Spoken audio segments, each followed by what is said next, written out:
Welcome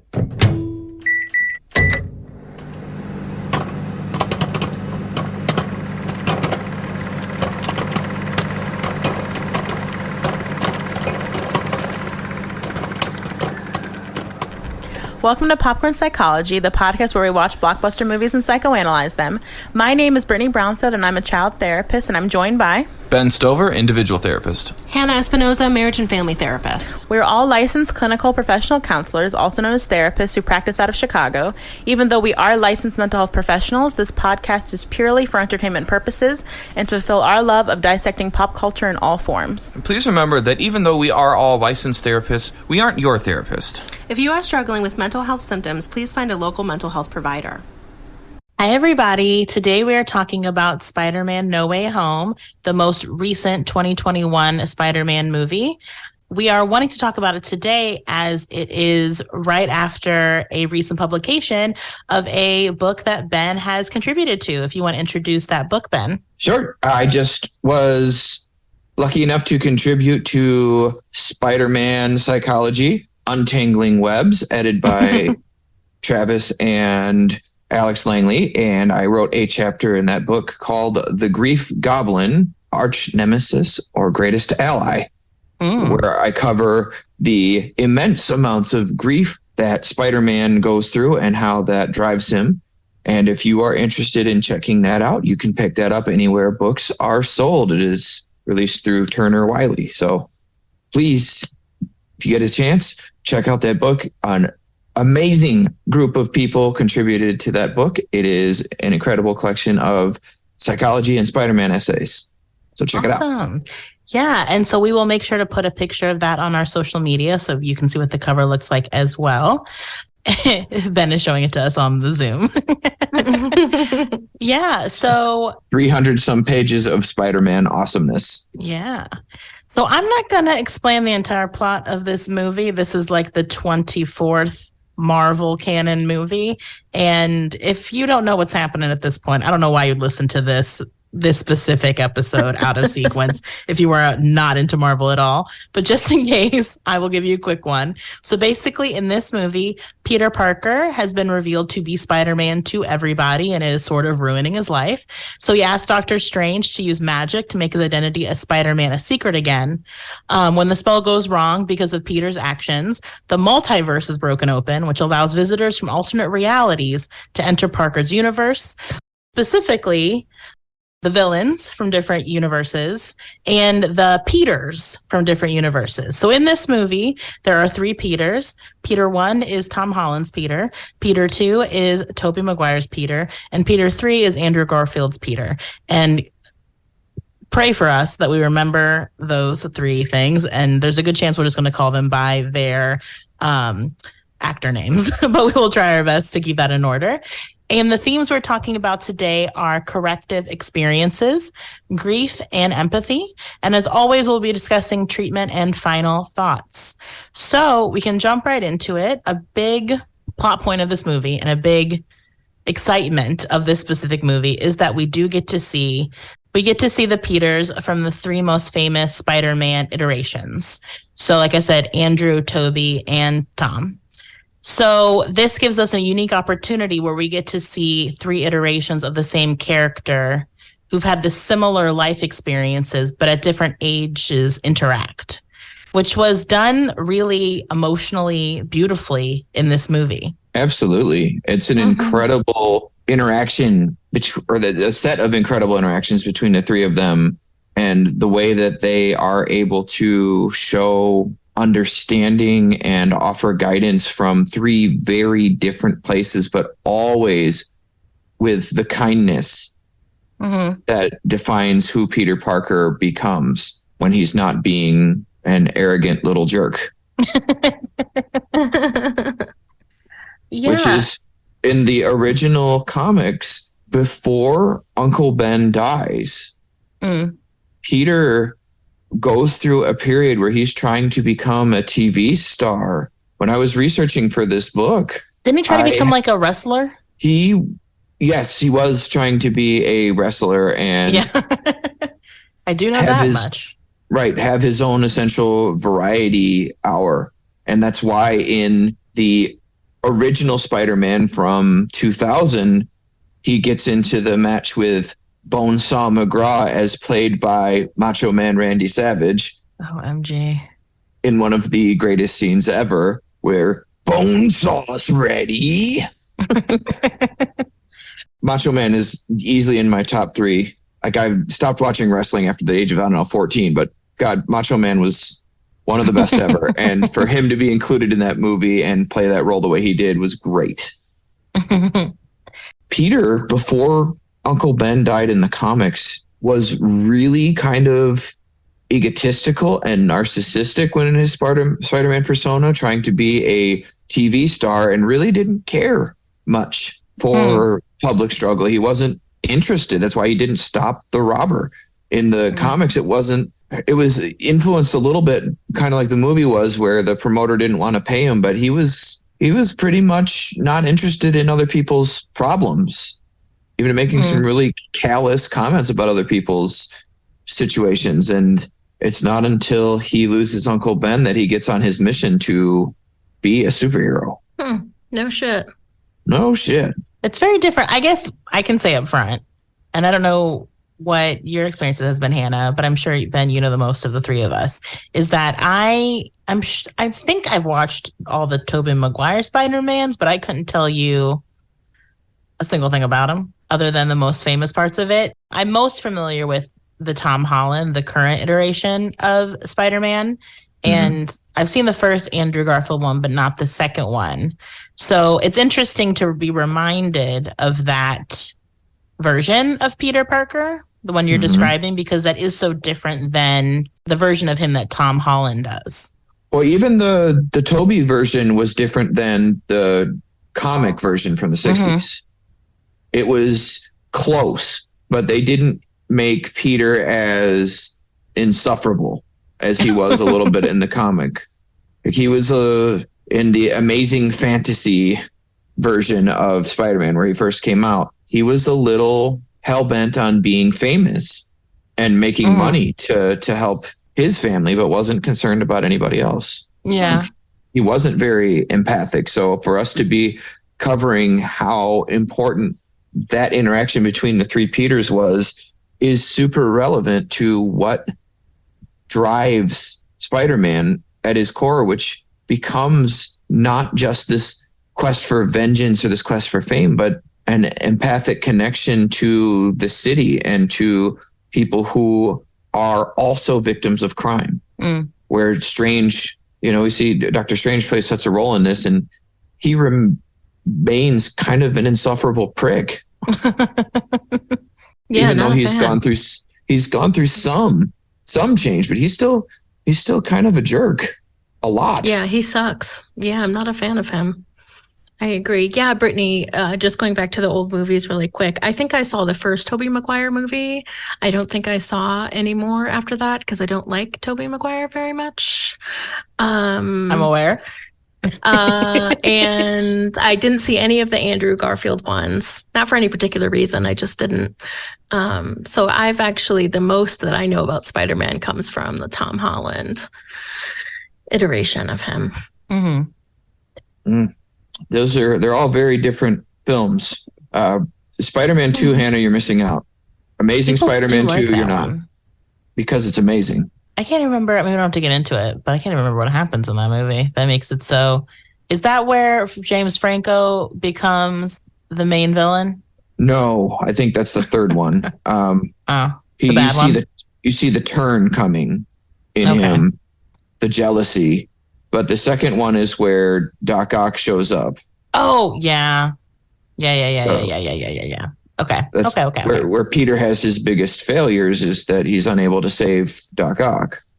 And that's the one where he's in the subway car. Yeah. And they pick him up. I do like that scene. And they carry him in and they take his mask. His mask comes off and they're like, oh, he's a kid. And they realize that what is cute in that scene is I think Tobey Maguire's little brothers are in that scene. And they look like Tobey Maguire, which is very cute.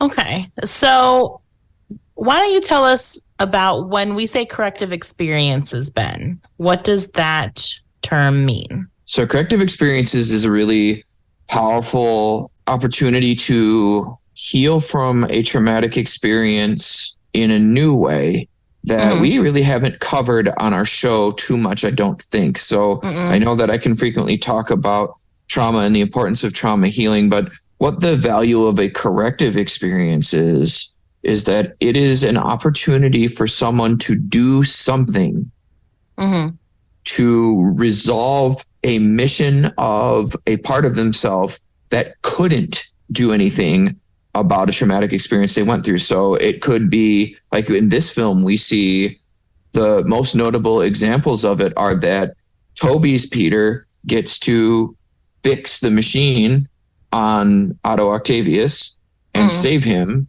knowing that he won't go back and die in a nuclear fusion reaction and have to sacrifice himself, losing yet another mentor. And we also get to see Peter 3, Andrew Garfield's swoop down and catch MJ as she falls. For him, it's Gwen Stacy that falls and dies. But we see him get to swoop down and go through almost exactly the same thing. In the comics and in the film, what happens to Gwen is that as she falls off the bridge, she falls off the Brooklyn Bridge, and then Peter fails to recognize physics in that moment, and he does the only thing that he can think of to do, which is to catch her with the web. But as he catches her with the web, her neck snaps. Oh, like a bad bungee cord accident? Like a bad bungee cord accident. Oh, that's fucking brutal, bro. Horrible. It's horrible. It's yikes on absolute bikes. It's horrible, and they do it a little bit different with Emma Stone, but still basically the same. Like he stops her from falling, but just before she breaks her neck, and that remains one of the things that haunts Peter forever. Because in the comic continuities, he's dated both Gwen Stacy and MJ, and Peter's been through horrible losses. And then even some of his villains in one of the timelines, Chameleon, tricks Peter into thinking he's captured MJ on top of the bridge and then jumps off himself, making Peter replay the scene where he lost Gwen. There's a lot of things that our dear Spider-Man friend goes through, regardless of which iteration, be it Peter or Miles or any of these sub-different Peters, that each one of the Spider-Man characters, as we saw in Into the Spider-Verse, goes through tremendous loss. Ben, I'm so annoyed that you haven't seen Across the Spider-Verse yet, because there's so much you just said that I want to reference from that movie, but I don't want to spoil it for you. But I guess that's also probably good, because that movie's only been out for like 2 weeks. And so if people are listening to this, there might be a good chance they haven't seen it either. And I wouldn't want to spoil that for them either.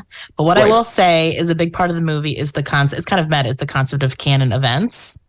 And this idea that every Spider-Man has to go through certain horrible things to be, for like the universe to stay in line, pretty much.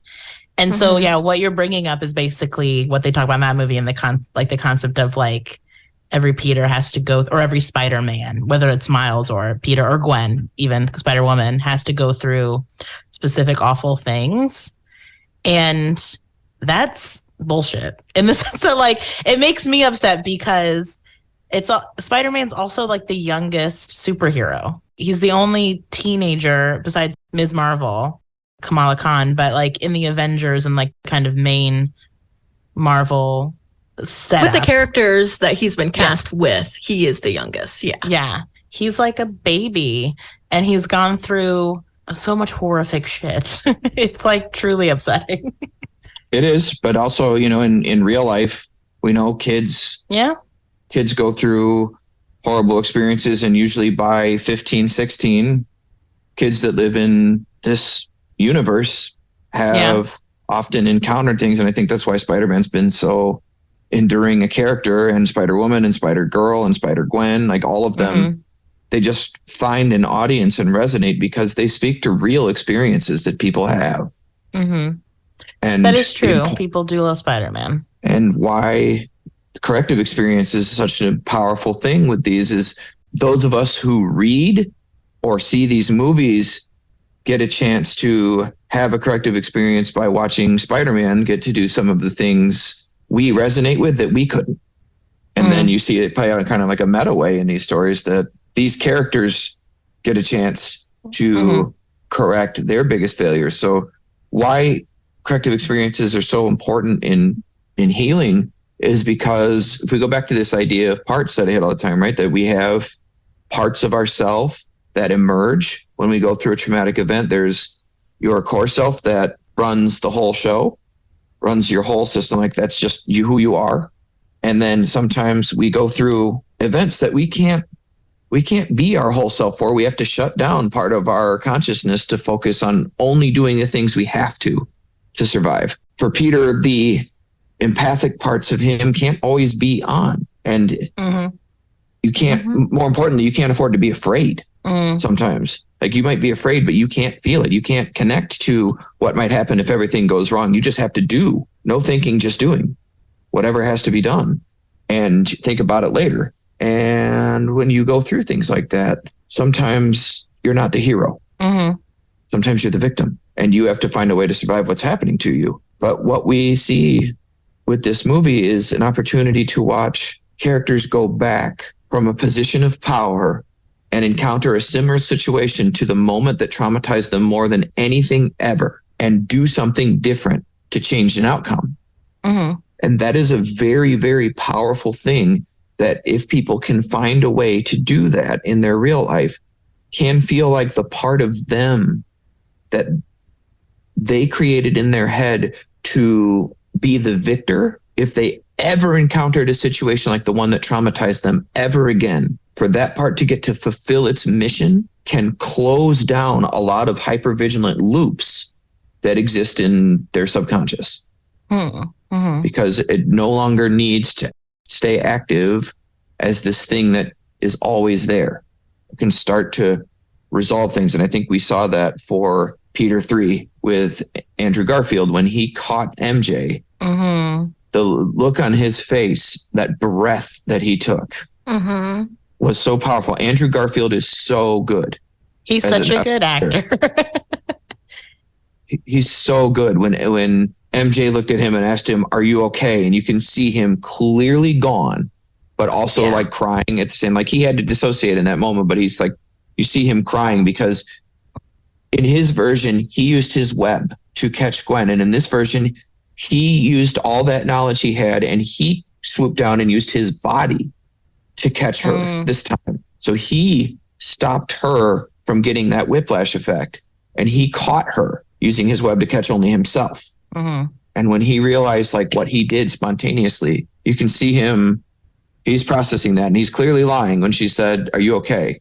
Yeah. But in that moment, he resolved something and you saw that look of like relief, those tears of relief that he's not doomed to repeat this loop over and over again in his head anymore. Absolutely. And I think what's so interesting about corrective experiences too is that it doesn't have to be an experience where you're put back through the trauma necessarily. I mean, where is what happened with Peter 3, Andrew Peter.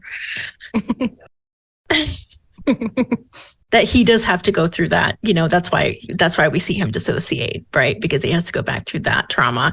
But in the real world, corrective experiences can look like so many different things. It can be having somebody consistently respond to your feelings or acknowledge your feelings on a regular basis. That can be a corrective experience. If you maybe grew up in a family where you weren't allowed to, where nobody validated your experience because everything was so nuts that nobody was, available to do that for you. So corrective experiences, sometimes, I don't know what you think about this, Ben, but sometimes corrective experiences can even happen. Not only can they happen with loved ones, but they can sometimes happen in therapy. In terms of having somebody consistently acknowledge and help process and help support you get through certain things, that you can have corrective experiences sometimes with therapists. Not all the time, because sometimes it really has to happen outside of that relationship. It has to be something that's a little bit more maybe natural Organic, yeah. Organic. Yeah, like something that's a little bit more organic. But I know that as a survivor of trauma myself, that I've had corrective experiences with like a partner where, again, like getting my feelings regularly validated on a regular basis is a corrective experience.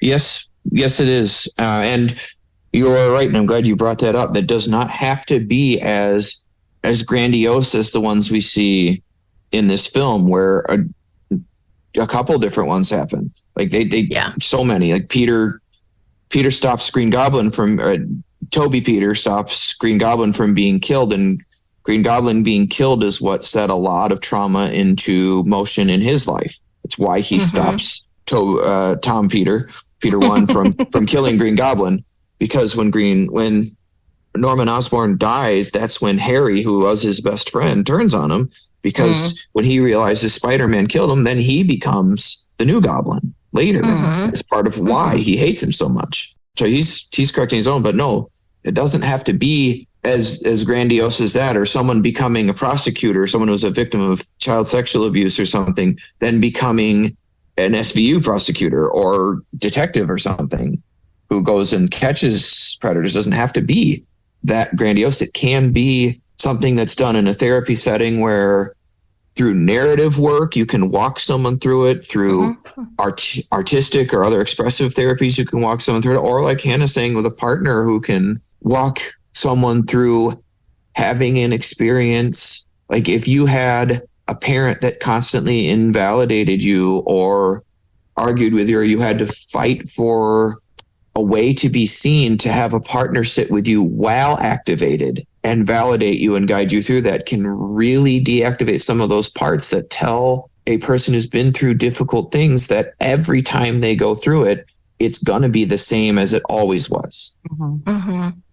And learning that it doesn't have to be can create a new multiverse timeline for them to start operating from. That, oh, I actually can escape my sacred timeline where everything always goes bad.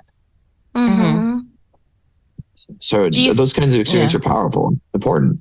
I even wonder too, because what's also so interesting about the three Peters in this movie is that they're all different ages. So it's almost kind of like an older brother, a middle brother, and a younger brother. Like they're all at very different ages in their life. And you can kind of also see that in how mature they are emotionally, how kind of like the Toby Peter seems really settled in, and Andrew Peter seems like he's still a mess. And of Tom Peter is like the beginning of his story in a lot of ways still too.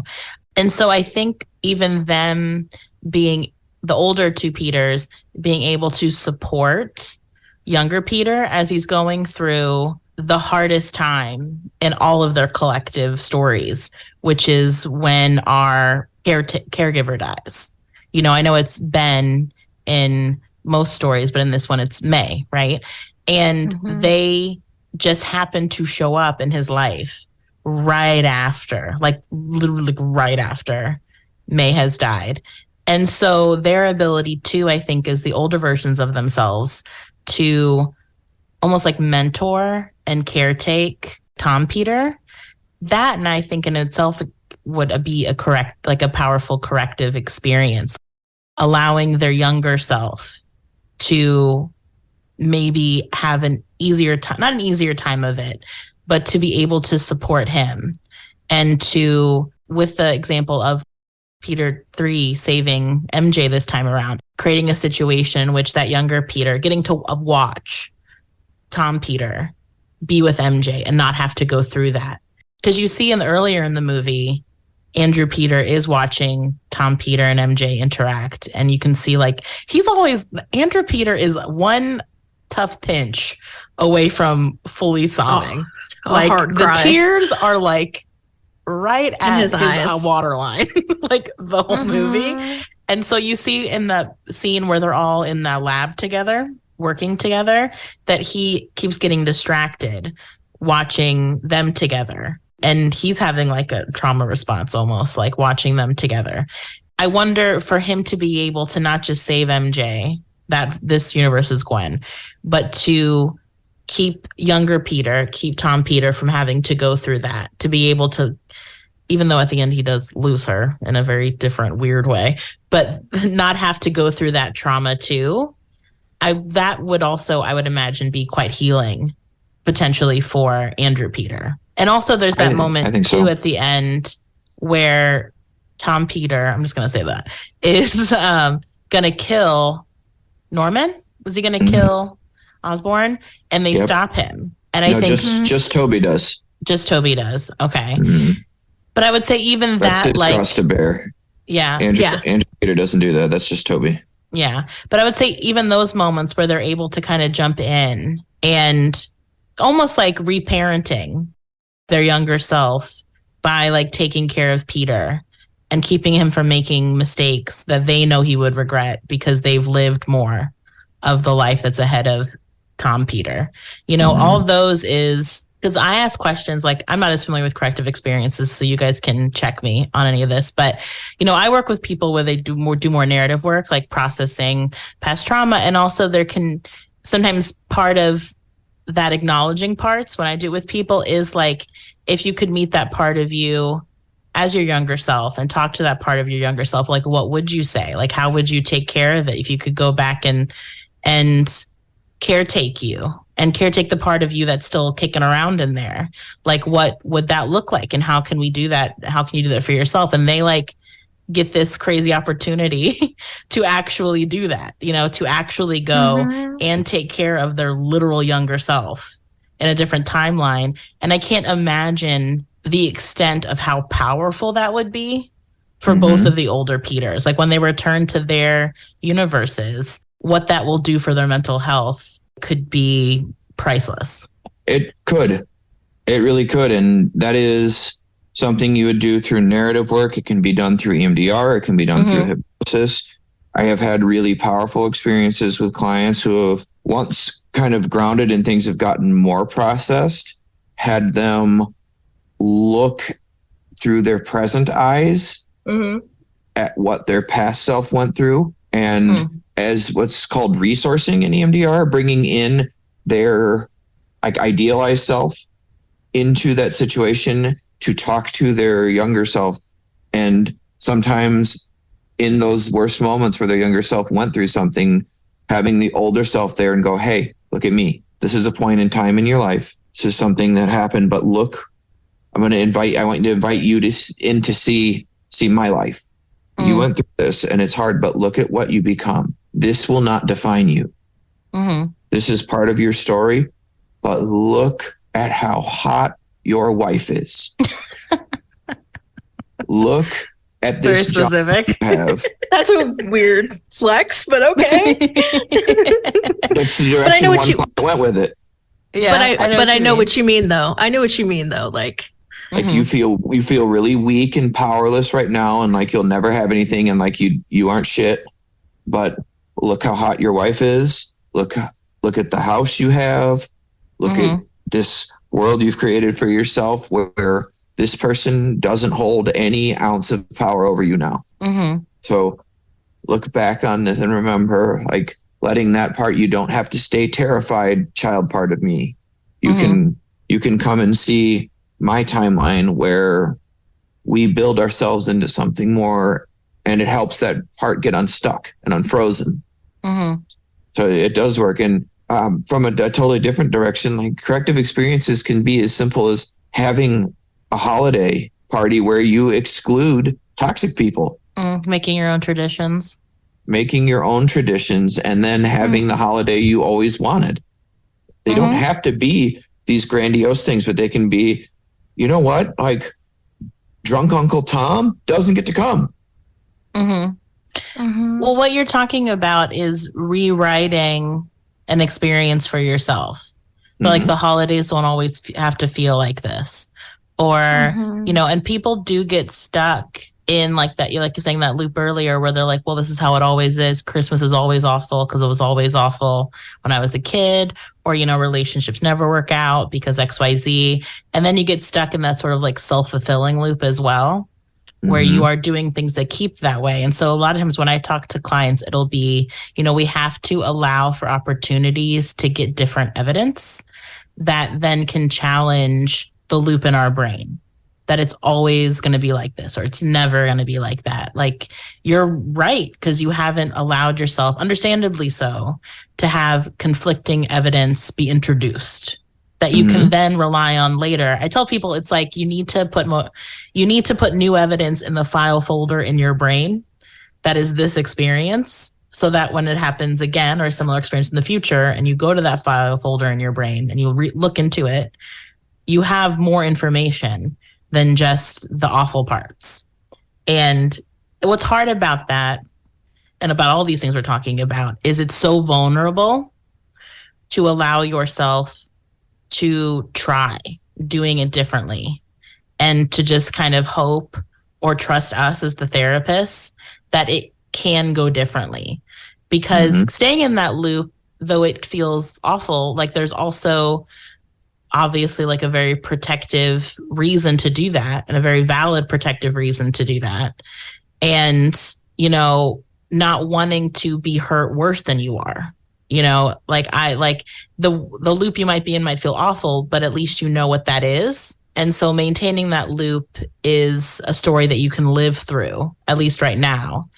And so it can feel like a big risk. Like even these smaller ones, like you mentioned, Hannah, of like allowing a partner or a therapist to behave differently towards you, you still have to do the kind of smaller risk of like opening yourself up to the partner or the therapist and hoping, you know, kind of holding your breath until they do it differently, trusting that they're going to actually do it in a way that's going to feel good or rewarding, or at least just different, and that they're not going to repeat the cycle that you're stuck in. I mean, it's really scary to do that, even in these small situations. It is scary to do that. And what you have to remember, what the client has to remember and the therapist has to remember, and is that when we get into a similar situation to the one we went through, like let's like stick with holidays, right? Because we're talking about like a holiday that goes bad, right? A holiday that goes bad, you're getting triggered by all of the holiday decorations, right? Like we talked about in our Grinch episode. Oh, yeah, we did talk about that there.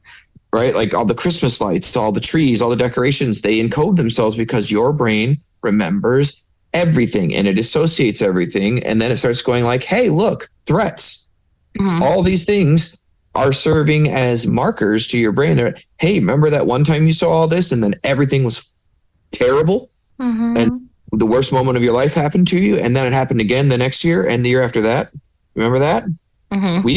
When you access that part, the part of you that survived it and the parts you created to defend against it all live there in that activation, and your brain draws on them. So having those other experiences like you were mentioning, Brittany, is really important to help combat them.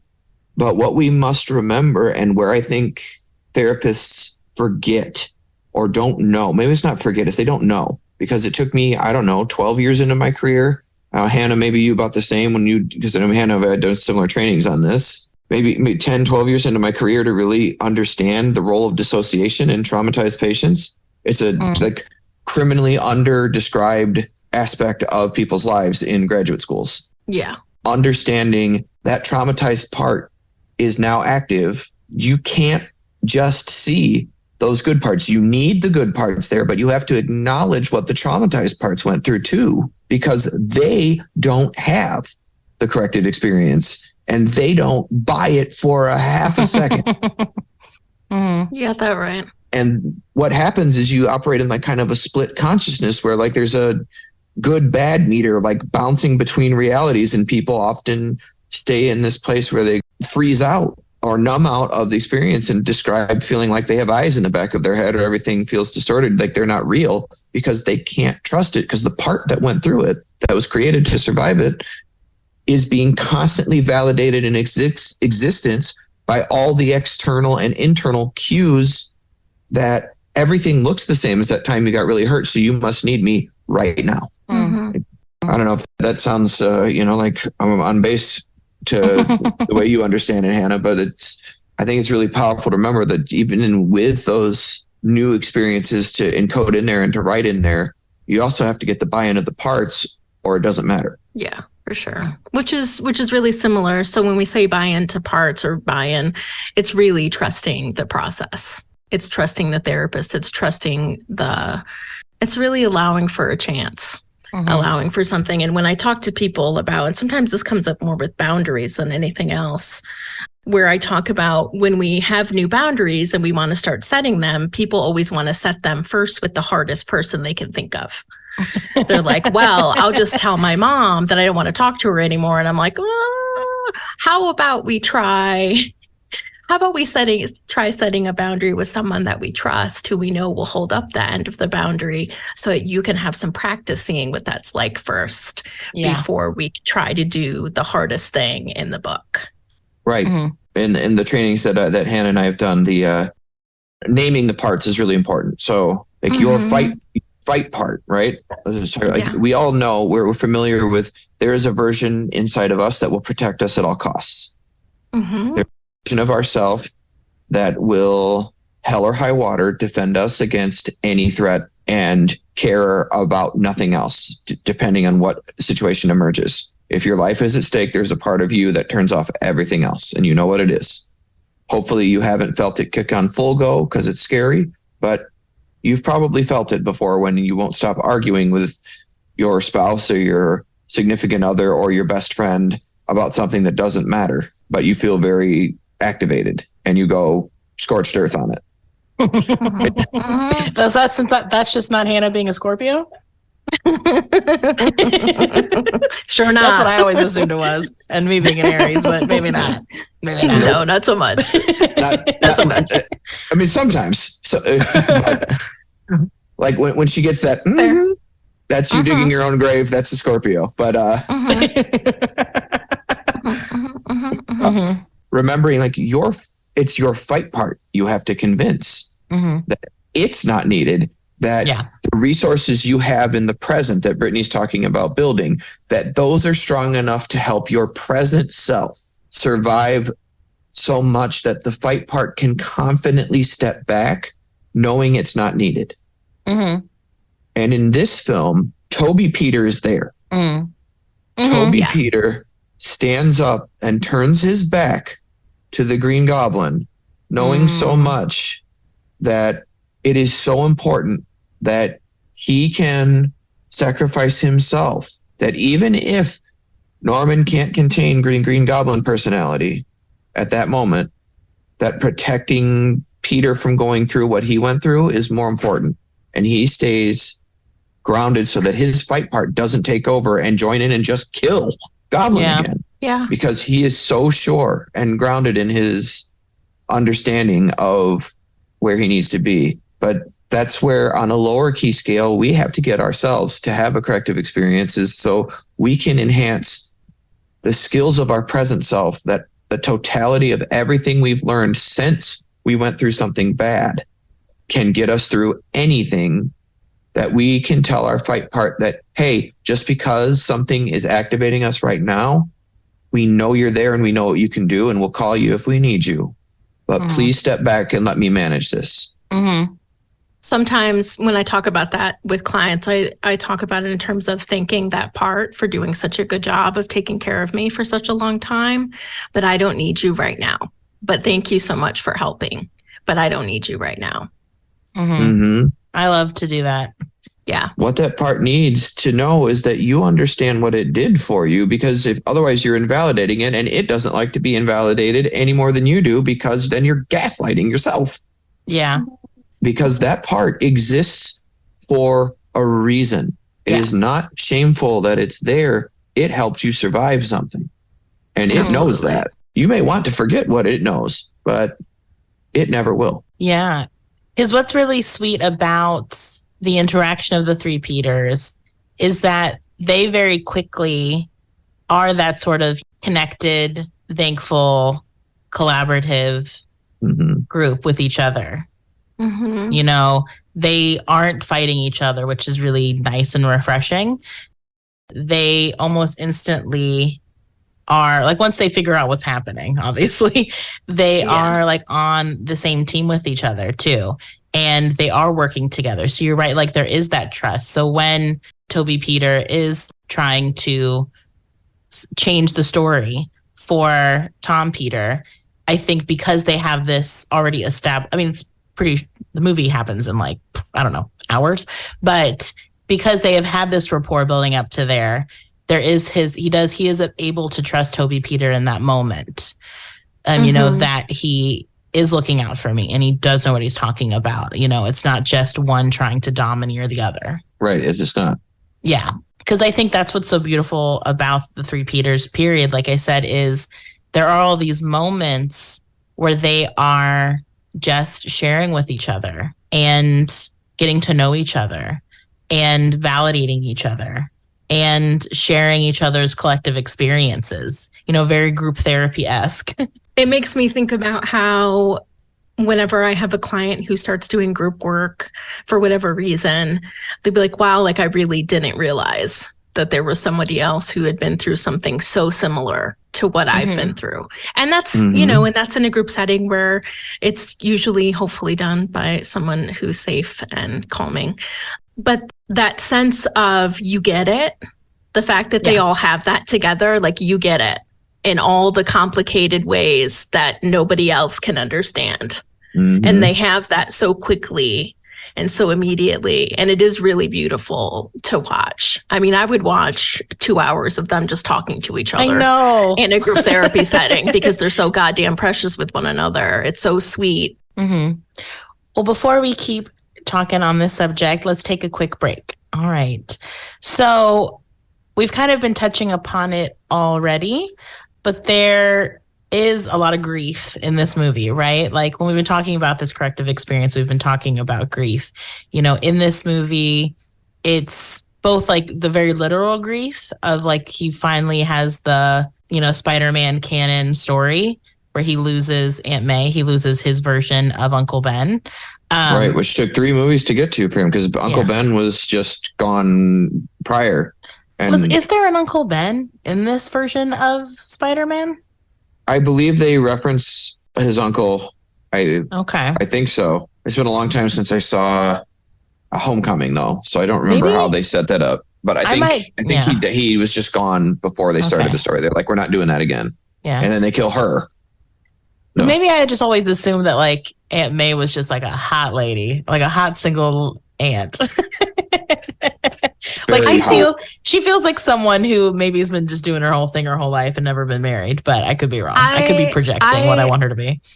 I really thought that event had already happened for him, or like losing his parents had already been his thing. So I was really surprised that May died. I mean, not in like a storyline way, I guess, but more of just shocked because I didn't know if we were going to get that from the Spider-Man, even though I know that that's a big part of Spider-Man's story. So, yeah. Well, she said, with great power comes great responsibility. It's like the air in the theater got like sucked out. And everyone was like, no. Oh my God. Yes. Yep. Yeah. Yep. You knew she was. Yeah. But I guess you could argue that his Uncle Ben is kind of Tony Stark too. Like what's interesting about this version of Spider-Man is that we don't really get the origin story. He just starts like he's just in Civil War. They just kind of almost like jump cut him into the situation. So we don't get that fully, which I appreciate because I think it would be boring to do that again after having 2 others, such recent Spider-Mans, the Tobey and the Andrew. But we are watching someone who's gone through, like I said, literal grief with May and Tony very recently, and then very like abstract grief, which is, you know, he was gone for 5 years with the snap. He's back in school where he is a bit separate from a lot of his peers. He's also loses, well, it means the grief of his identity. He also is very isolated at school. He is feeling not necessarily grief, but the impact that he's having on the lives of his loved ones, the fact that they have to leave his home, they have to stay. Like, there's so much that he's losing in this movie. And so it's just so heavy, the grief in this movie, from like, it almost feels like by the time May dies and he's sitting on that roof, God bless that he has 2. I felt so grateful that he had 2 best friends, I'm including MJ in that, to just be with him and hold him and love on him when he is going through a suffocating level of his life going to absolute hell. Yeah. Well, yeah, and he loses everything because this movie picks up right after. Like last immediately after he gets outed, basically in a Times Square type setting. Because in the last one, he just took essentially center stage of being in position to lead the Avengers, to replace Tony. And he really stepped into his own to be feeling powerful, like he just got this power, and he went and learned and overcame a lot of his own triumphs, built his own suit, did a bunch of stuff after losing Daddy Tony, and had it all taken away and then lost everything so quick. So to have all those people there going through that compassionate, comforting, non-challenging, non-demanding anything of him when he's in his absolute pit of despair with grief is powerful. And even just that there are those two other versions of him there, older brother versions of him, basically, who even can tell MJ and Ned like where they would find him when they're like, where do you think he could be? And they're like, where would he go? Where he likes to be alone. And so this idea that he does, thank the Lord, get all this, like you said, compassion surrounding him. Like I said, not just his two best friends, but also these two older versions of himself that really like immediately swoop in and take care of him in like a literal sense. Like they both problem solve and offer the resources that he does not quite have yet. And I forget how smart Peter is. I feel like this Tom Holland, I don't know if it's because he's so like amiable and kind of like cutesy little dorkosaurus. I forget that he's like a science nerd. And so when that part of the movie happened where they're all in the lab together, I'm like, wow, I did forget that they all can like do this stuff too, that's part of like the Peter story to be very smart. But did you forget about the part where he told Doctor Strange, you know what's cooler than magic? Math. I'm just so grateful that he has mentors, because I think that's what's so hard about grief is such an isolating experience. You know, when you go through grief, you can really feel just literally alone. You can isolate yourself. You can feel like you were bringing up earlier, Hannah, with like how powerful group can be. You know, that's a big part of group is understanding a universal experience that I am not the only person in the world going through this. And so the fact that he has both friends who are so interested in him as just Peter, not as Spider-Man, and that he has these older versions of himself that they literally kind of say when they kind of jump down in the scene where they're holding him on the roof, don't they immediately kind of start talking about, like start sharing their personal experiences with grief and how it impacted them? He immediately gets that universality experience that also lets him know that he has the potential to be okay, because he sees these two older versions of himself. I mean, the Andrew one does kind of look a mess. Like I'd be like, oh God, like this one looks like he's about to like weep constantly. But they're still Spider-Manning it up. They're still alive. They're still compassionate. They're, you know, nice to him. Like they're not these, because there's a version of Andrew specifically, Andrew Peter, that could be really vindictive and messy and aggro, all that stuff. You know, I think that could be a version that I would see in maybe a different movie, like maybe in like a more old school version of this movie. Or like in Amazing Spider-Man 2. I have not seen it. He gets pretty dark. Okay, gotcha. You see him get pretty dark and pretty angry and pretty aggressive. And it takes seeing a kid kind of see him as Spider-Man and like wearing a Spider-Man suit to get him he gets into a pretty dark spot. That Spider-Man gets pretty angry. So like that. Okay. That anger, you see him turn on himself when he's talking about why it's important for him for Tom Peter to not become like him. He's like, yeah, don't want to become dark and bitter and angry like me. Yeah, he literally says, I don't want you to end up like me. I wrote that down in my notes. Oh, but it comes from a sweet, constructive, supportive way, not a very like aggro, '80s Arnold Schwarzenegger, like Kurt Russell version Yeah. of what he could be. Yeah, I mean, no, he doesn't become Snake Plissken or anything. Yeah, he's not like, you don't want to end up like me, kid, and like holding him up by like his shoulders and shaking him really hard. No, that Peter is really angry at is himself. Mm-hmm. Yeah. You know, his grief that he's going through is not only has the world failed him, but then he gets superpowers and fails himself, which is really where like the tragedy of Spider-Man is that the more powerful he becomes, that he fails to protect those closest to him. Even with this, he goes from someone who couldn't protect anybody to getting the most power of pretty much anybody around, and then can't protect those closest to him. Mm-hmm. And the tremendous sadness that goes along with that. Mm-hmm. Mm-hmm. So I don't know if there's anything else necessarily about grief. I think we kind of talked about it a lot with corrective experience. Was there anything specifically about grief that we wanted to touch upon before moving on? I mean, this is what I wrote an entire chapter on in Take it away. You don't Daddy. say. Spider-Man Psychology Untangling Webs, which you can get available at booksellers everywhere. Good job. Good job. Good job. My chapter, The Grief Goblin. So I'm not going to repeat everything that I talked about in that chapter, but I think what you guys are talking about is we get to see people connect over grief who have all been through a tremendous loss, and because they all happen to be the same person Mm-hmm. from different universes, you get to see this connection of people who instantly feel bonded to each other, which is the same thing that happens in grief groups and in other homogenous experience groups, where you want to find people who understand you without having to explain it.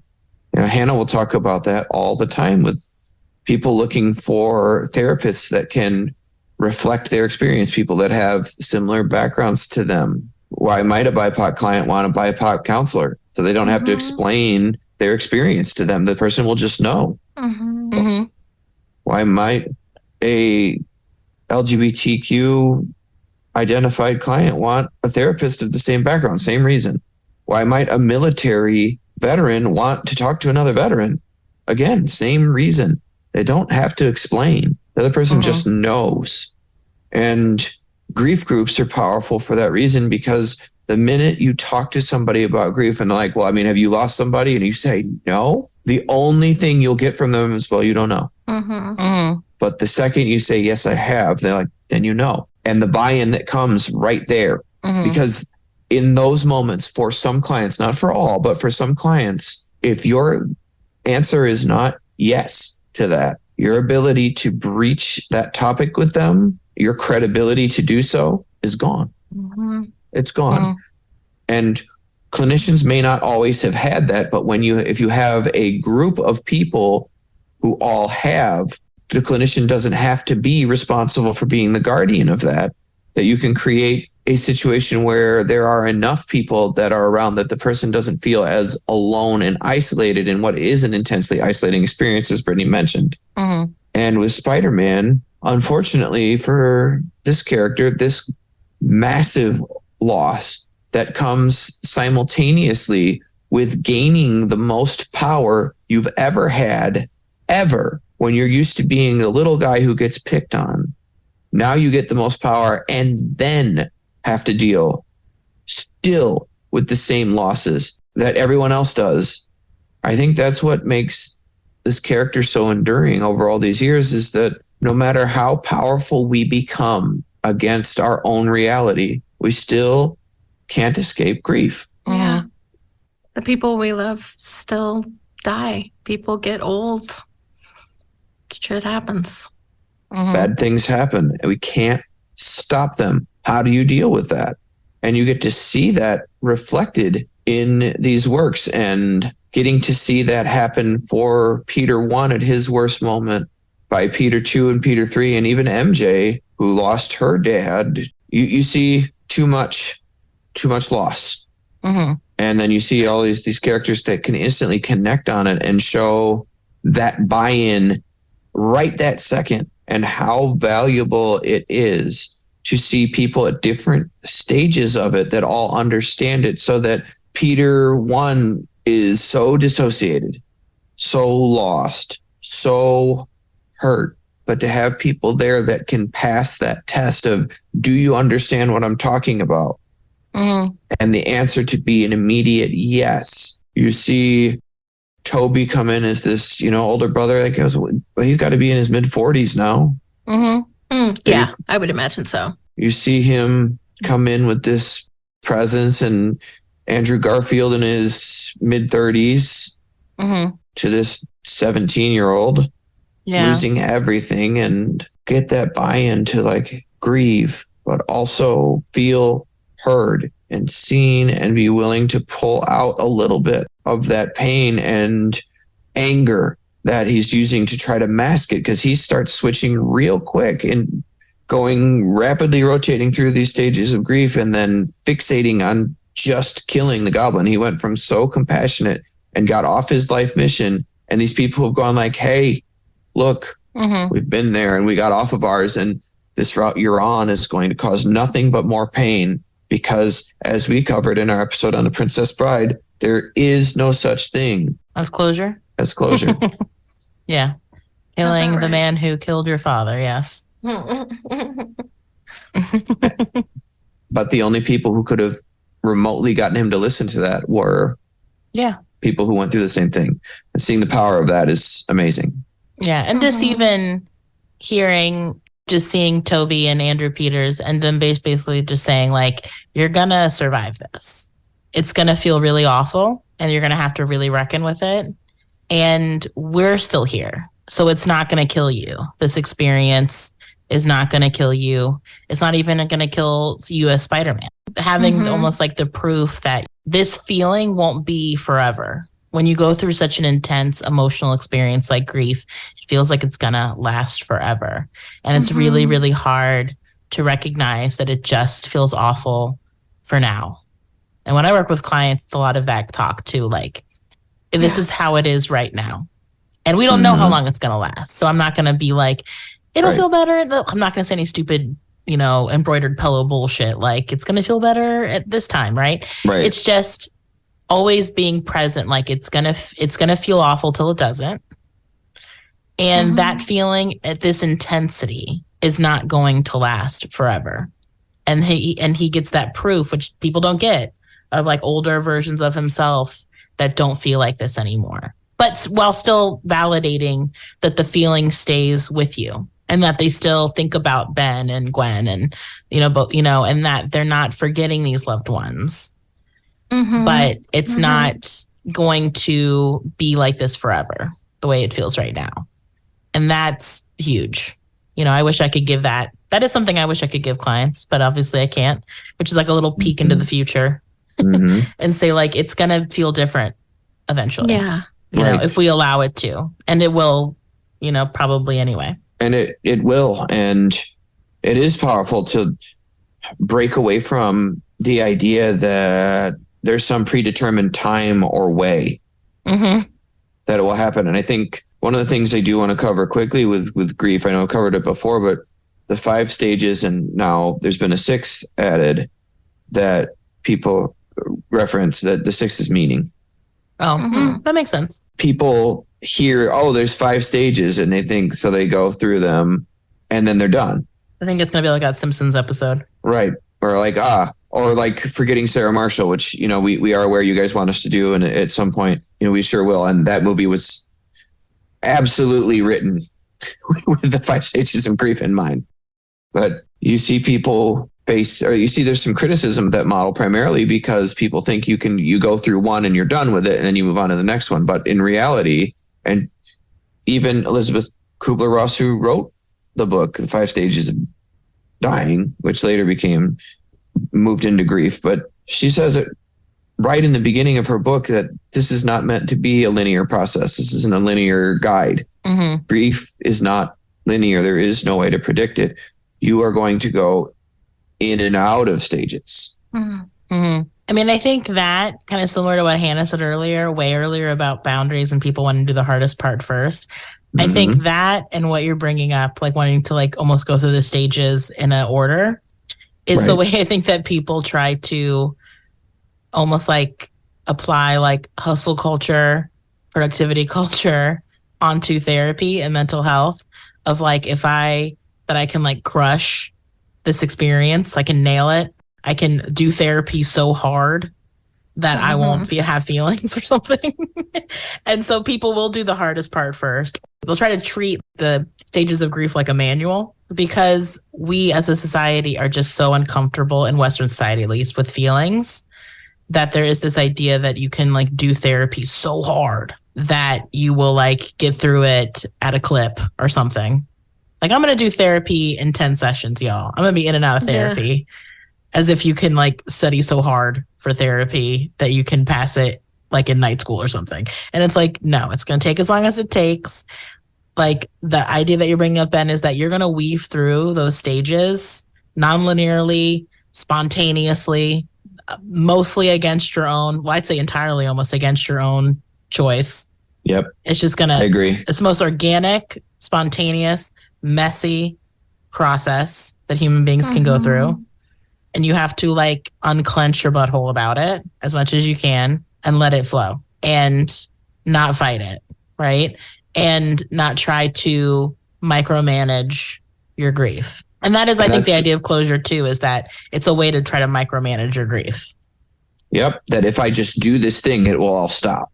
Yeah. If I kill the Green Goblin, the horrid guilt and sadness I feel about May will dissipate. And as Toby knows, and as Andrew knows, those versions of Peter, because they're older and wiser and they've gone through more stuff, that he will just feel, it'll just be another death on his brain, on his heart, and it won't make May feel any different. Because I think what feels different about May's death for Peter versus like Tony's is that he does say, you know, it's all my fault right before she dies. And he apologizes after her death. Like, he's carrying the responsibility of her death, similar to like the Uncle Ben, traditional Uncle Ben story. And, you know, and so that's a lot he's going to have to reckon with. Yep. And always with Peter, it is always some degree of truth to his inaction leads to his loss. With Uncle Ben, he lets the burglar go, or the robber who ends up shooting him go. It's the same guy that robs the wrestling promoter. And then Peter lets him go. In this, it's Peter let the goblin go. And then he comes back. He trusted Norman. He's giving them second chance. And with that second chance, he failed to account for the goblin personality of Norman and didn't understand it. And in his youthful egocentrism, right? Like that, because I've decided it won't be true because I am all knowing in my that invincibility kind of vibe that young people kind of have to learn from their mistakes. Right. That to make the mistakes they need to learn from. Yeah. Right. Right. But in that, Peter lets him go, and it is his fault. And this is a important part of a grief treatment model I made up, basically, of using two separate pie charts. And I absolutely, in my theoretical devisement of this, did this with my friend B-Man, Batman, Bruce Wayne.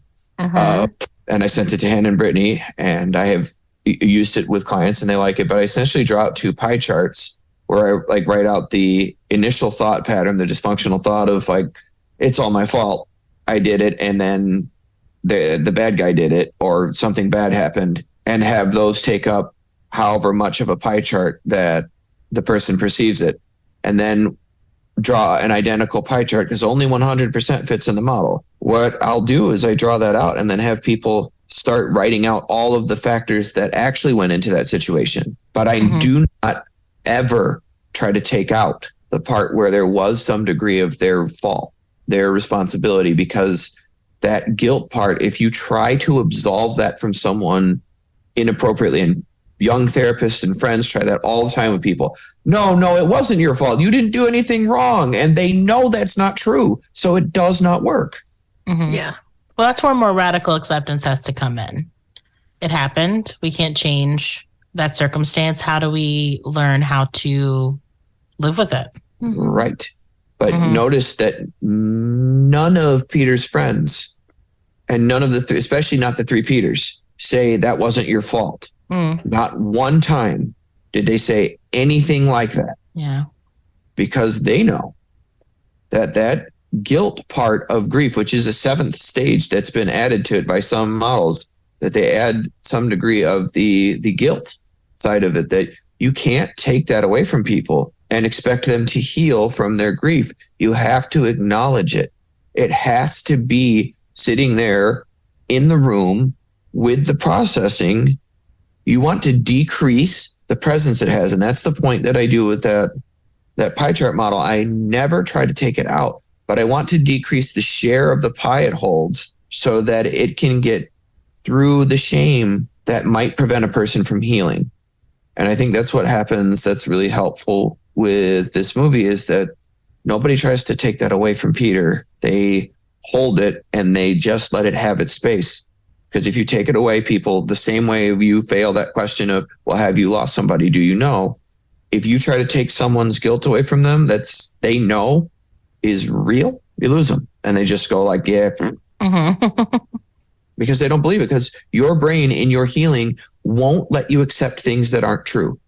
I think that's a very powerful lesson that they teach in EMDR training and other trauma trainings, is stop trying to tell people things that aren't true. Their brain won't believe it. Stop it. You can't just say that wasn't your fault. Some part of it was. That's just true. So I think that's a hugely important part that I see in this, is like, you want to shrink the guilt, but not take it away. All right. On that note, we will take another break here. All right. So empathy. Empathy was the biggest thing I noticed watching this movie through my therapeutic eyeballs. In that it is kind of the theme of the movie, in my opinion. You know, there's so much empathy, as we've talked about before, like this version of Peter, Tom Peter, does seem to be the most empathetic, caring, like almost like emotionally tuned in version of the Peters that I've seen in like the few movies here and there of the other Peters that I've seen. And right away, he's someone that feels so responsible for other people, right? Like one of the first parts of the movie is he feels so bad about MJ and Ned's connection to him and not getting into MIT that he goes to chase after the admissions person, right? And not to get him into MIT, but to get his friends into MIT and to kind of impress upon her that, you know, they shouldn't be punished because they just happen to know me. And like I said, a big version, well, not a big version, but a big portion of this movie, which we haven't really touched upon yet, is how this Peter, Tom Peter, chooses to engage with these villains that are showing up from these other times. And kind of the big conflict in this movie is how Doctor Strange wants them to be treated versus how Peter wants them to be treated. And Doctor Strange really wants to other them, literally put them in cages, make them feel like capital B bad guys, right? And Peter's approach is, I want to treat them like human beings. Like I want to treat them like people. And I want to acknowledge their humanity and that they didn't just become villains because they're like inherently bad people. You know, this idea, this very black and white binary idea in a lot of stories like this, which is that there are good guys and there are bad guys, and bad guys are just born bad. And so these villains in these stories are just one, you know, science experiment away, you know, from one radioactive whatever, from being hyper villains.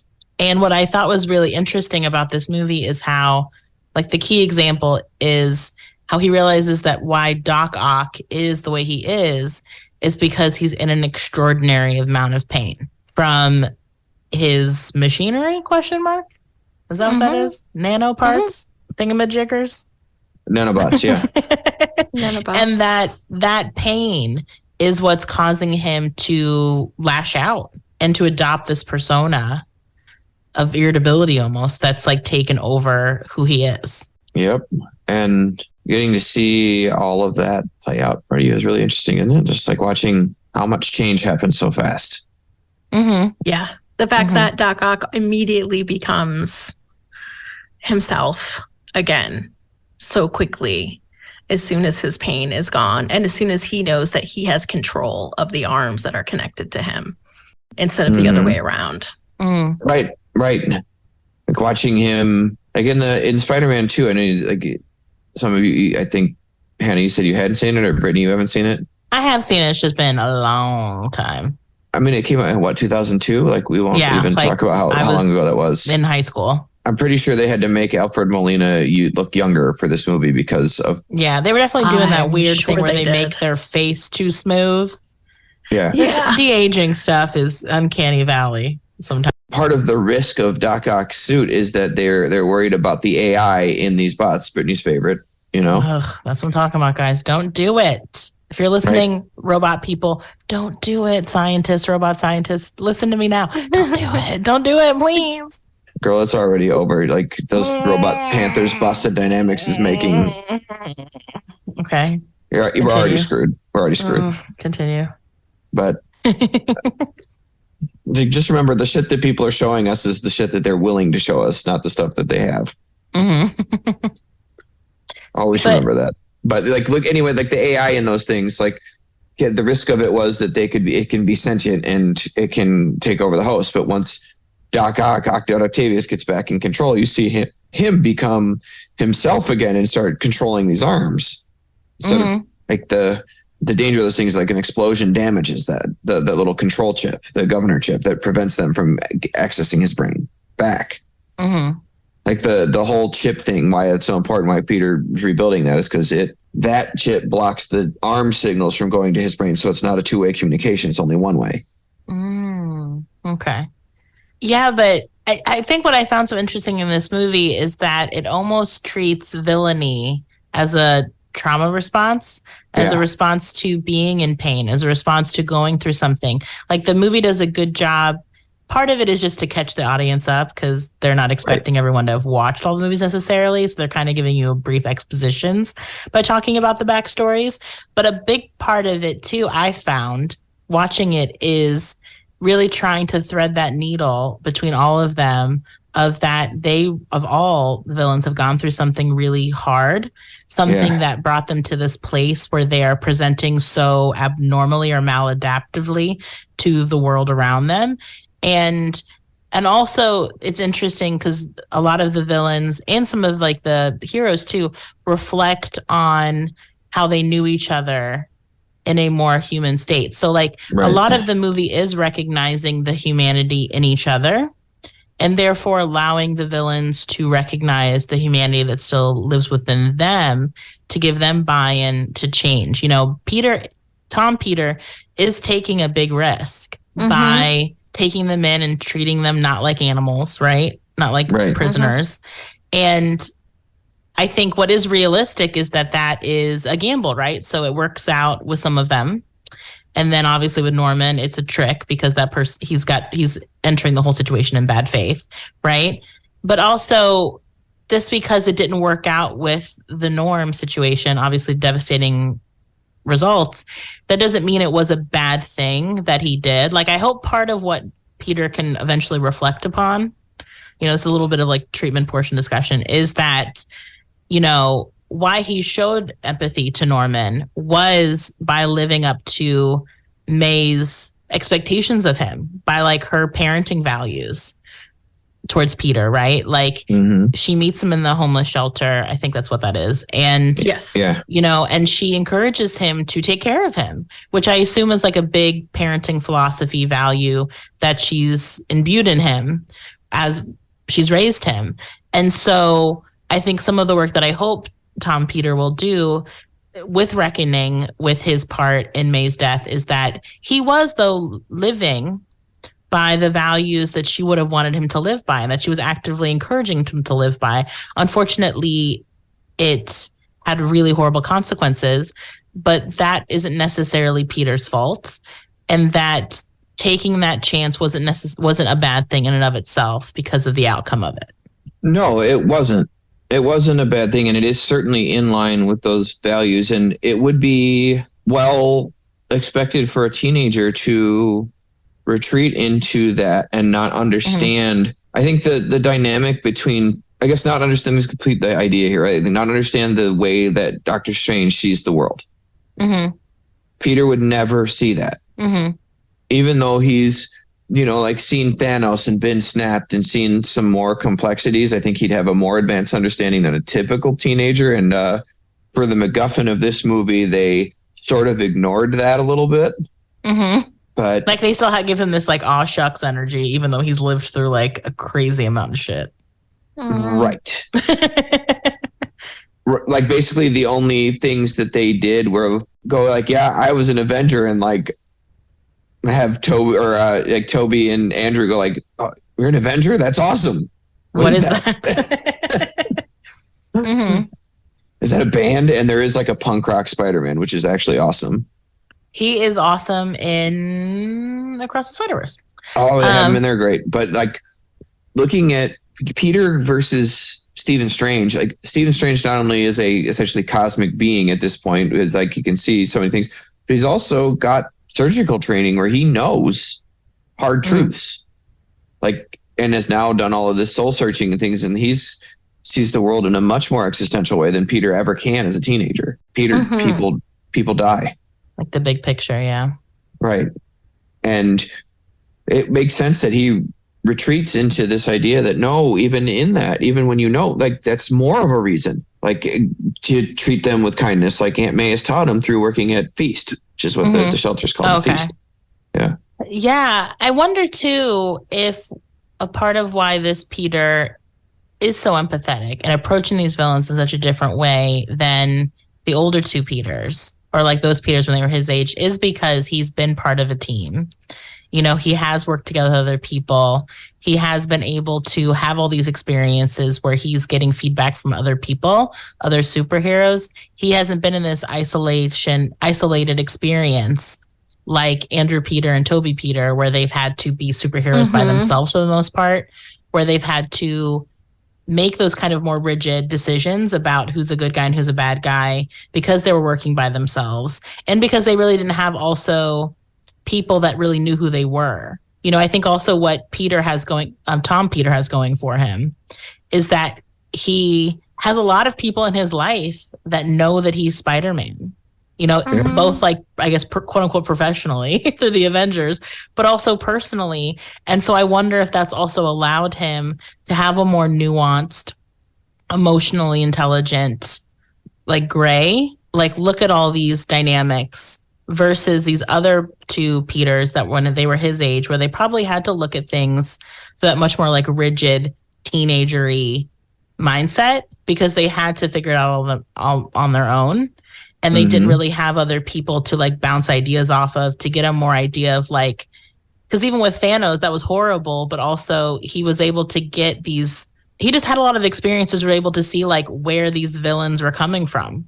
Or that like he's been able to watch these other heroes, like Bucky Barnes would be a good example, like Wanda, like he's been able to work with people who at one point were considered villains. And then something changed within them, typically empathy, being taken care of by the team approach, right? Being shown love and affection and care. And then they become part of the team too. And so I wonder if that specific experience of Tom Peter is also what allows him coming into this movie, his character arc specifically, to be able to approach these villains in such a wildly different way than the other two Peters did. It is definitely like a wildly different way of dealing with things. And remembering like the versions of Aunt May we see in their realities are much older, and they're taught a different value system. They're like grandma types. Yeah. But because when you really think about it, I think everyone was always blown away by how young Marissa Tomei was. But I'm like, but she's his aunt. Like, your aunt is only like 20 some years, your maybe parents' 30 some age. years older than you. They're not like 85 like these other Aunt Mays and Uncle Bens have been. Right. Well, I mean, the original one in the comics is old. Okay. Is that where that comes from? Why they're like great aunts and great uncles pretty much? Yeah. Okay. Because Peter's parents disappear. They Oh. Yeah, you need to watch like the amazing. Peter's parents disappear and get like they're essentially Into kidnapped. what? It's conspiracy, basically. Like What? essentially, yeah, or die in accidents. It depends, but like essentially, Peter's father was a lab worker who got disappeared. Mm. What a vague thing to happen to you. Disappeared. I mean, this is the 60s, like kidnapped right? into another dimension, like No, into a cloud of smoke. No. no, Brittany. Like black bagged, like Oh, yeah, old school disappeared. old school disappeared. Oh, G-Man disappeared. Okay, got what you're Yeah. saying. I get you. Yeah, Get you. yeah, that. Okay. But what becomes important to see is that these two versions of Peter still latch on to his world without throwing theirs on him. That's I mean, true. we don't have this, like we had these like older versions of great aunts in our world who taught us from a completely different viewpoint, and now you get this like much younger version, and this is a smaller like normal age gap, but they still recognize this is his world and his mission, and they join in with him on it and make it possible for him. And I would also say this Peter is the most, kind of looping back to where, like the very beginning of this podcast, Ben, was that this Peter is also the least egocentric, or like the least arrogant. That's the word I was going with, least arrogant of all the Peters. Like I wrote in my notes, he's so sweet and polite. He's always like, yes, ma'am, no, sir. Like he is the most well-mannered of like all the Peters. He's not showy. He feels more like a genuine like nerd, even when he's Spider-Man, just sort of getting into his own groove. He's still very, and I don't know if that's because he does have a good group of friends. He feels very grounded in a way that's very different. And it does make me curious. I don't know if I'm really going to, extrapolate here, like having a guardian who is closer to his age, who does seem no nonsense, right? Maybe he was able to have like a parent figure who was more actively involved and more like, hey, watch your mouth. Hey, yes, ma'am, no, ma'am, instead of like these older aunts and uncles who, when you have a much older relative like that, like they're not like they're just, you're doing more things on your own. They're taking care of you at home, but they're not necessarily like as like actively involved in you. Not necessarily, but I know it just makes me curious, like how he came to be like this kind of version of Peter with this version of Aunt May versus these other Peters that became more like popularity obsessed, kind of like hot shots kind of thing. I do know in Homecoming, I'm kind of just tangentially thinking right now, he does have more of that like YouTube videos kind of stuff going on, but it doesn't, I don't know if it's the Avengers experience that kind of like checks him pretty hard, pretty early, of like, this is bigger than you. We're in the team approach. You need to like know your place, but in a very respectful way, that there are other people that are stronger and bigger and scarier and more powerful than you. And so it probably, I don't know how that can't like be an appropriate ego death to have to do that in addition to coming into this like crazy amount of power. Yeah. It's an important check that he gets of like, hey, just because you're like big and bad in this little pocket of the universe here, don't get cocky. The existential, I don't know, of like even having gone to space, of like really seeing like how small he is in like the literal universe and multi-universes. Like he is like a Spider-Man that has seen a world that is so much bigger than him. He's not just like the biggest hot shit in New York. Right. And I think something that they did a good job of this with like tying in the experience of Feast and things is like that empathy that he has beyond having that like bird's eye view of like the universe, understanding how small he is in it, but also yet at the same time how impactful that small role can play, that everybody's strengths can matter, is like the other versions of May and being shown in it didn't give us any reason for Peter to have a firm moral grounding, but her involvement in Feast and the involvement with the homeless shelter and things was a big part of other Spider-Man stories, just not the ones we saw on screen. Okay. It's a big part of the video game, which is just amazing. It's one of the top, I don't know, top 10 or 20 games ever made ever. The Spider-Man and the Miles Morales one that came after. And the second one was just announced, where you can kind of flip back and forth between both of them. Between Peter and Miles, which will be fantastic.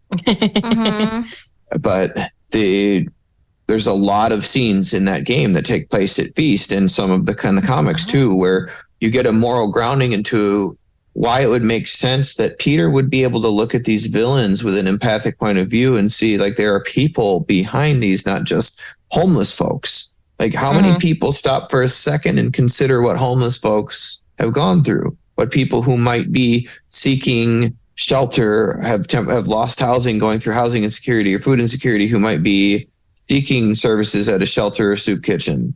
Yeah. How many people stop to be empathic to what their story may be? Yeah. Not many. You know, like people that have worked jobs like we have, which, you know, if he's covered before, it is important for clinicians, especially anybody who's going to do social work, to have some degree of experience in community mental health. So you understand the whole scope of the whole system of our social services net, right? And like what exists and what realities these people have had to live. And that the things that separate any of us from their circumstances is way less than we think it is. Right? Like 3 bad things hitting somebody in a row can cause homelessness. Loss of car, loss of health, loss of job, boom. Limited resources, poor ability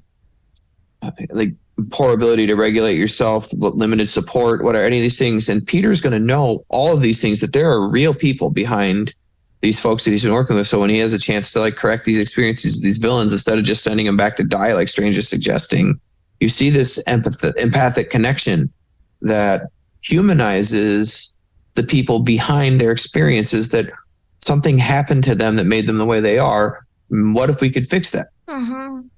And Strange is like, kid, you can't always fix that, but both perceptions are right? Like you can't fix everybody, but there are some people you can. And if we just assume that we can fix nobody because of nonsense, because, well, they're homeless, so fuck them. It's their fault. They didn't pull themselves up by their bootstraps. This version of Peter with a younger, active May who is going to have grounded him, and the Peters where we don't just perceive Aunt May as this like feeble character that takes care of Peter, but otherwise is just kind of there as like to establish like the risk of Peter being exposed. So he can't just be Spider-Man because he needs her to take care of him, but no, it doesn't provide any moral grounding, right? Like that. Hannah's cats are participating. Is that Vivian, who's usually a shit? Yes. Fittingly named. Yeah. But like that, just understanding that moral grounding there, it ties together this story so well that like this Peter would have come from that experience and would have used it because that's his frame of reference, and that's what teenagers do. But I think that's a great connection that I didn't even really think all the way through, of like how May's background working at like Feast would create a Peter who approaches these villains in this way. And that May is so not hard on Peter, but she does have expectations of him to be the kind of person who is empathetic. And when he's taking this chance, she is supportive of that, you know, like she's there getting hurt and eventually, unfortunately, gets fatally hurt because she is in agreement with the approach that he's taking. You know, she is in agreement with that philosophy of approaching these people with kindness and trust. You know, when Norman shows up at Feast, she just talks to him, you know, and she's very careful to not other him. And she takes an immediate empathetic approach. She does. And thinks that he's better and he's like this, he isn't that version. And I think another important thing to understand, like the egocentrism of Peter 1 in our story of Tom Peter is that the villain who hurt him, the 2 villains who hurt him are already gone in this story. That's a good point.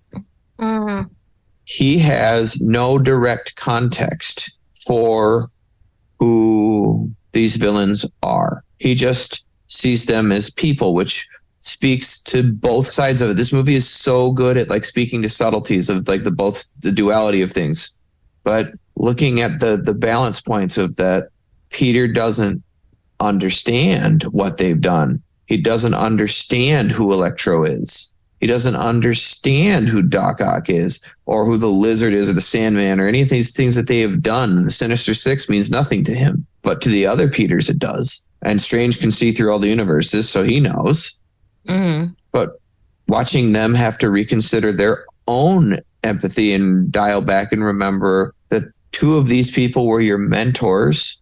Mm-hmm. One of them was the janitor at the lab, who you talk to all the time. Like, these people weren't evil men. Something happened to them that changed them. Why would we not at least consider trying to change them back if we could have the chance? Mm-hmm. It's a very challenging approach for the two older Peters. You know, like, it's really challenging their worldview. Very. Mm-hmm. Mm-hmm. And then to watch, like, something I just caught in like I just rewatched the end right before we did this, but watching Peter One is struggling with taking over the mantle from Steve Rogers of the lead Avenger. And in that scene where he is about to take the glider and stab it directly into the Green Goblin, he is standing in Steve's shield that is being put on the Statue of Liberty. Oh, never thought about that. And he is losing himself.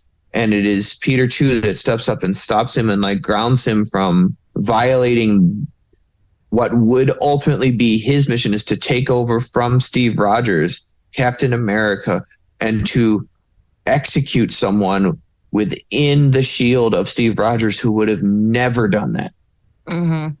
It's very like the dude who takes over Steve Rogers in Falcon and Winter Soldier energy. Right. The U.S. agent. Yeah. Who this Peter's going to know. Yeah. Oh, yeah, that's true. And No did that. Mm-hmm. I don't know if where this takes place, if that's after that or this is before. I can't remember. But that's true, because you can't go on Disney Plus and where it tells you where everything falls in chronological order, because the Spider-Man movies live other places. Is there anything else about empathy before we take another break? Nope. So we're on to treatment. Who wants to go first? You want to go first, Hannah? Oh, yeah. Okay. Go ahead. So I have been thinking about a couple of different things, and they all are things that are completely different from what actually happened in the movie. So I was really thinking about what it would be like to do therapy with Happy and Peter, Tom Peter, because they both lost May. And even though Happy's connection to May isn't as strong and isn't as similar as Spider-Man's experience with his aunt is, it still is somebody who knew May really well and who cared about her. And so I've just really been thinking about what if the whole ending doesn't happen and Happy knows still knows that Peter is Spider-Man, and we're in a world where they have both just lost May. And I was thinking they lost Tony together too. And they lost Tony together too, which I didn't even think about until right now. So kind of flying by the seat of my pants on this treatment, as per usual. And so just really thinking about what that would be like for them to have two major losses in their life, both around at the same time, even though Tom is so much younger, or Tom Peter is so much younger than Happy. But that what it could be like when people have, again, kind of what we've already talked about, which is shared experiences, and what it would be like to have both of them kind of talk about their grief, and to make that, not that they have to grieve in the same way, but to have them be able to talk about May, to have a space where they know that they can talk about her in order to feel some connection, and also to maintain whatever kind of relationship they want to have. Because as we see through the films, he has a pretty consistent relationship with Happy. And so I would say Happy is the closest thing he still has to a caregiver. Yeah, probably, considering he was staying at his place, which is where they end up. So with his dope CPAP. Yeah. Yeah, absolutely. Absolutely, which I thought was really funny. So that's kind of what I was thinking of doing, and just really giving them a space where they can talk about May and where they can kind of process some of their grief over losing someone that they cared about so much. And also kind of supporting the relationship between the two of them to help them not lose each other. I think one of the hardest things, which I'll talk about more in final thoughts, is the idea that of where the movie actually ends with now Tom Peter is going to be in the same position that Andrew Peter and Toby Peter were in, which is where nobody knows. Yeah. And he's all alone and he's by himself and is taken away from everything and has lost everyone and no one knows who he is. No. I can't imagine the darkness of the next film that we're going to see that has Spider-Man in it. We'll have to wait it. Like, I don't know what the plan is or whatever, but it'll be really interesting to see. So that's what I was thinking I would do. And I think it's a great point to bring up, because I think when people think about like family therapy, it's always, what's the conflict in this relationship that we have to solve with a mediator? Yeah. Instead of what you're proposing, which is that sometimes we go to family therapy to almost do like joint therapy, like therapy together. How can we together make sure we're supporting each other, validating each other, building up, like you said, the relationship so that we don't isolate from each other while going through something really hard. Exactly. Which is so very important, because oftentimes once the matriarch of a family is gone, then the other members of the family often scatter into the winds, or whoever the figurehead of a group is. Yeah. Once they are gone, like the part of the chaos of this whole Avengers group here post Infinity War, right, is that both Steve and Tony are gone. Yeah. And now we see Happy and Peter both lose May. Oof. Yeah. Keeping them tied together is going to be a challenge, but it's important that they can, because who's going to understand better? Yeah, absolutely. In my head, I want Happy to just have taken Peter in and to be like almost like a pseudo stepfather, weird uncle to him. But as we know, that's not how the movie ends. I can go next because I've just thought of Peter as well, Tom Peter. And kind of the approach I more wanted to take with him, and this is kind of weaving in and out of the actual canon of the movie, is he's just a kid who has been so adultified, almost parentified, but in a very like specific superhero kind of way, in which all these adults, May, God bless her, Steve and Strange, they all put so much on his shoulders, in a way that is so unfair of a kid his age. And so I feel like if I were to work with him, I think a lot of the work we would have to do together is recontextualizing his actual role and identity and level of responsibility in these situations that happened to him and these situations in which he was involved. And sometimes that work is, and this what can be really tricky, especially in situations like with May, where I'm sure he's going to hold her in very high regard, like kind of maybe probably put her on like a mental pedestal, is acknowledging that these other people too, even like Tony Stark, while they were great supports for him and they were really what he needed and they were positive for him in like a million ways, their emphasis on putting him in this adult responsibility role was unfair and had repercussions. And I think it does lead to the situation at the end of the movie where he lets himself be forgotten by everybody and isolates himself in the most extraordinarily extreme way you can isolate yourself, and takes so much responsibility for them not getting an MIT. Like, so much of this movie is him taking so much responsibility for the consequences around him, and how, if we were going to like follow the thread of this movie, how it could lead to him as an adult being really isolated, not letting anyone in.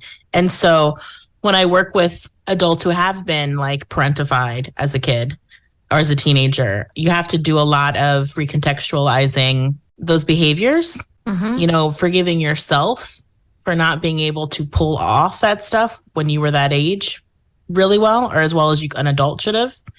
And really a lot of forgiveness towards yourself for not having known enough to have foreseen and gotten in front of all these situations that ended badly or had consequences that really hurt you or hurt the people that you love.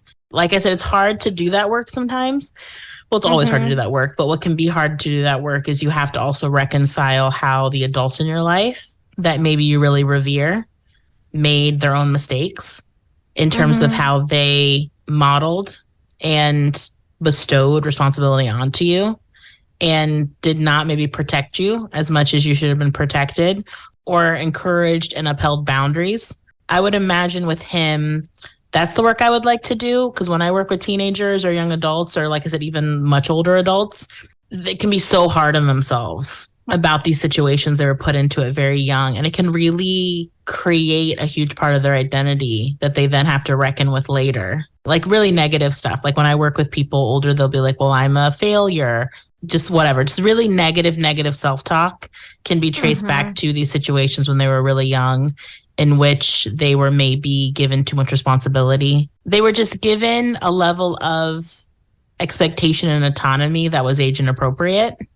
And then judging themselves based on their ability to not do an adult's level of work well as a teenager or as a kid. You know, and sometimes when I do that work with people, I have to talk about how we can project, us as adults, we can project our brains onto teenagers and kids. And that's why sometimes when the situations with Tony or with May, part of that can be acknowledging that they were well-meaning or well-intentioned, but maybe they were projecting a little bit too much of their adult wisdom and emotional intelligence and development onto you, and not really understanding how unfair those expectations were, you know? Terribly unfair for a 17-year-old to like just take over the superhero team from the world that's in total disarray after losing mom and dad. Yeah. So I think for him, in order for him to forgive himself, to forgive the situation with May, you know, maybe even with like Tony and all this stuff, we would have to do a little bit of that work.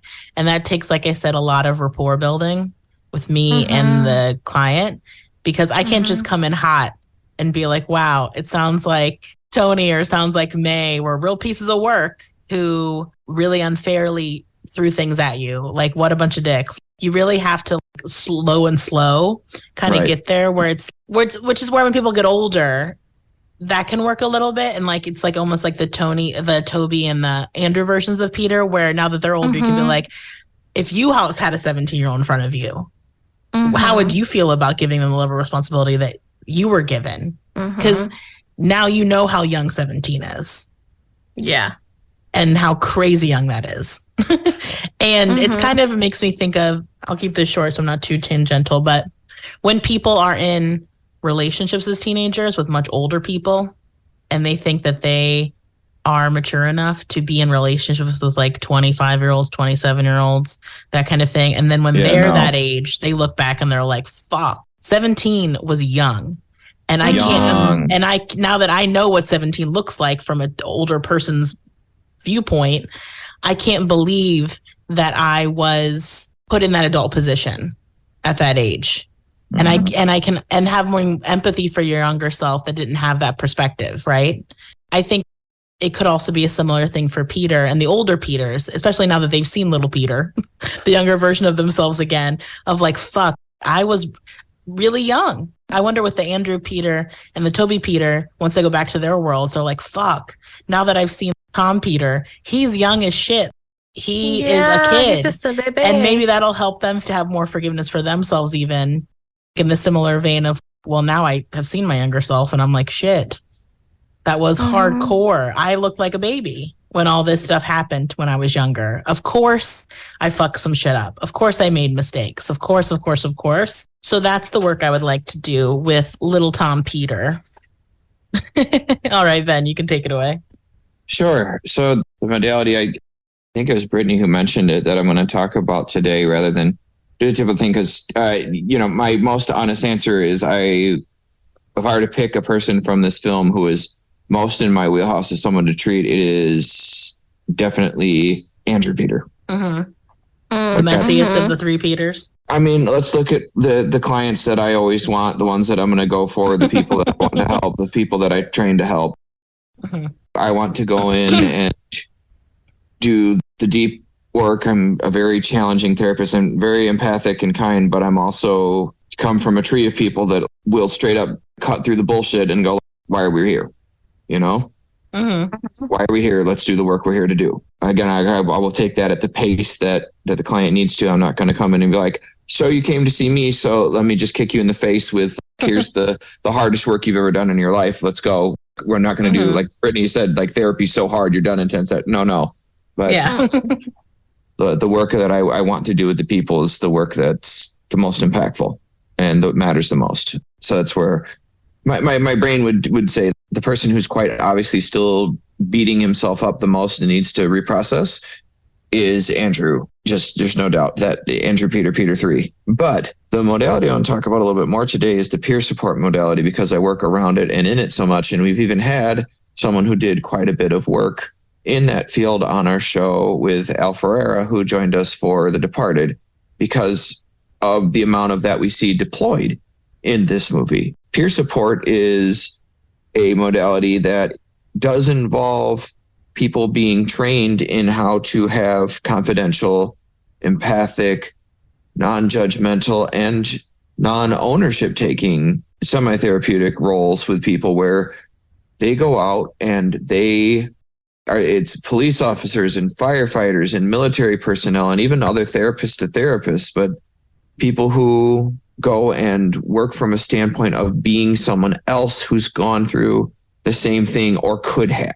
Doesn't have to be in the role of this is a particular therapist comes in, that this is another police officer or firefighter or nurse who shows up and does some peer counseling with you, going like, we're going to talk about this as Spider-Man or nurses or officers on an officer to officer or Spider-Man to Spider-Man level, a Peter to Peter level that other people just don't have that frame of reference for, veteran to veteran, that we're going to talk about this. We're going to be a group of people who all have a similar reference point, a similar frame of view, or one that's liquid enough and compatible enough that we get that buy-in together, that we don't have to chase down these barriers of explaining our reality to someone. We're just going to talk within the language that's appropriate for that in-group. Mm-hmm. And the differences between us can be handled in 3 seconds, such as, whoa, your web comes out of your arm just by itself.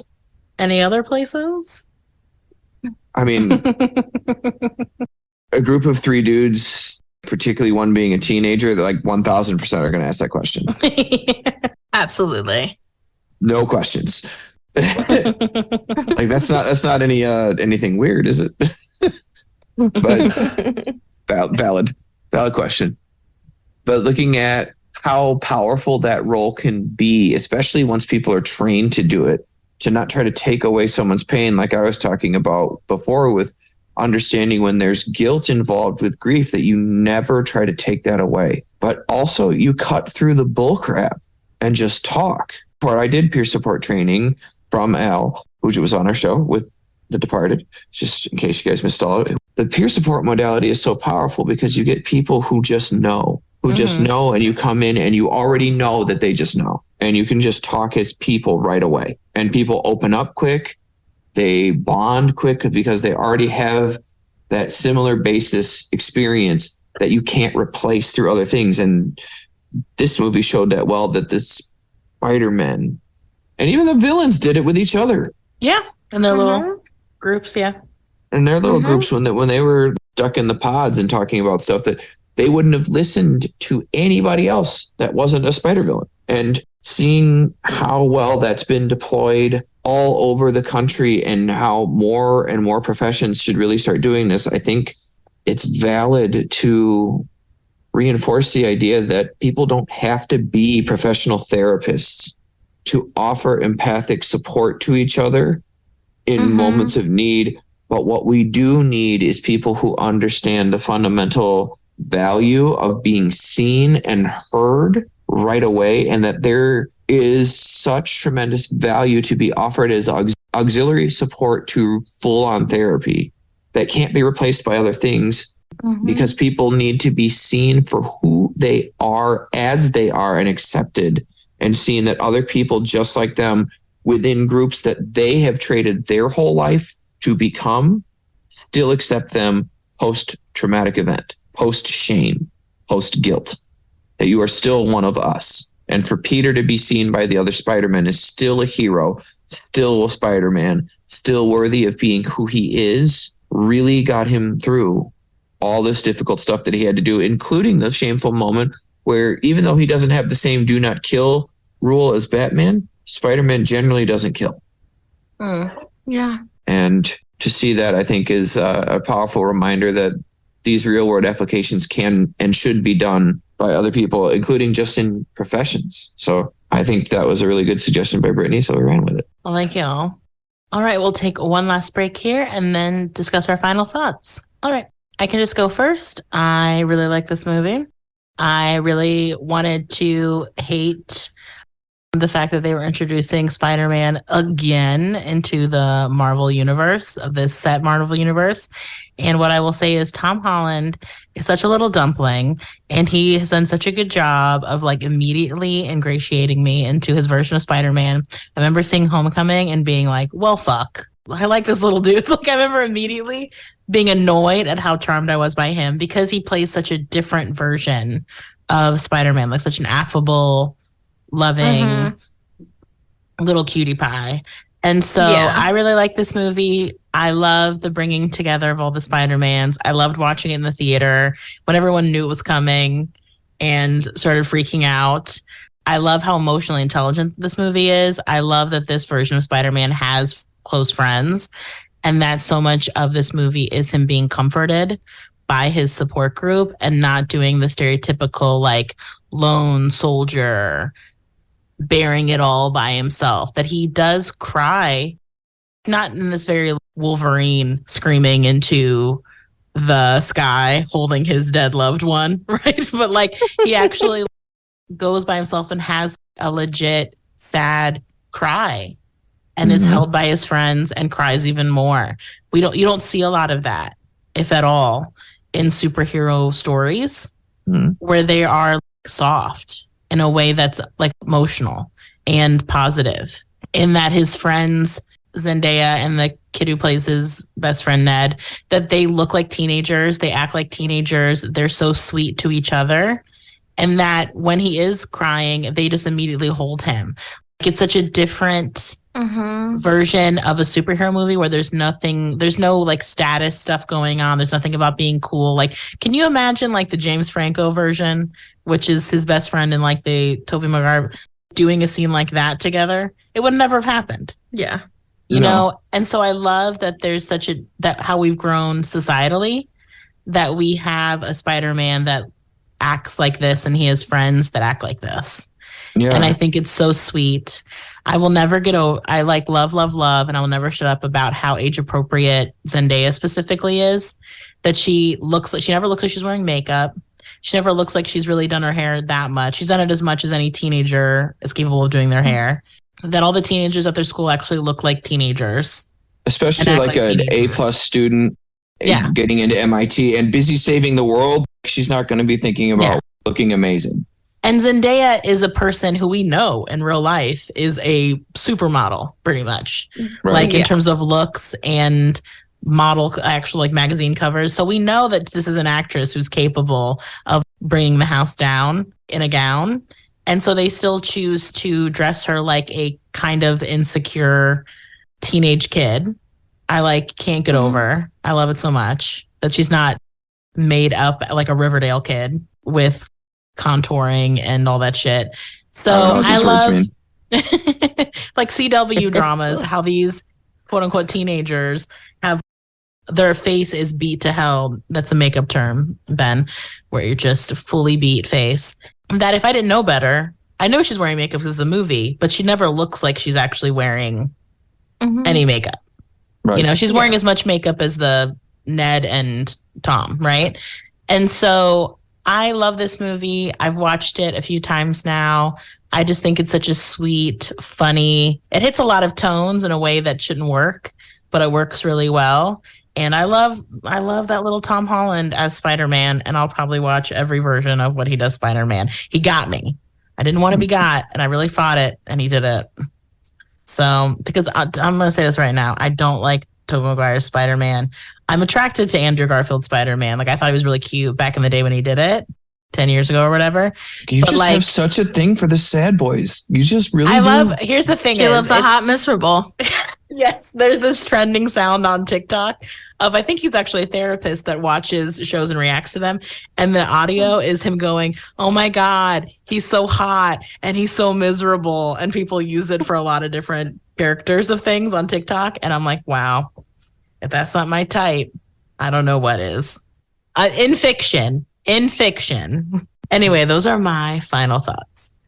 Okay, I can go next. I really love this movie. I think the acting is really good. I think that it's a really beautiful portrayal of how men can have intimacy with each other in a very natural way. And I really feel like the whole film is Doctor Strange's fault for not... We hate him. For not asking Peter more about what he was coming to him for in the first place. Doctor Strange is a fool ass. And then blaming him for ruining the spell that he's the one who fucking started it without asking him more questions than one. So I continue to hate Doctor Strange. That's always going to be a thing because he sucks. But I do really love this movie and really feel like, and I probably watched it 20 times. So I didn't even really need to rewatch it just because it's just so beautiful and so different and just shows. And I really love Tom Holland's Spider-Man. Wasn't really a Spider-Man fan for whatever reason, mostly because I don't like Tobey Maguire. And once he was casted, I didn't really give a shit who else was ever going to be Spider-Man.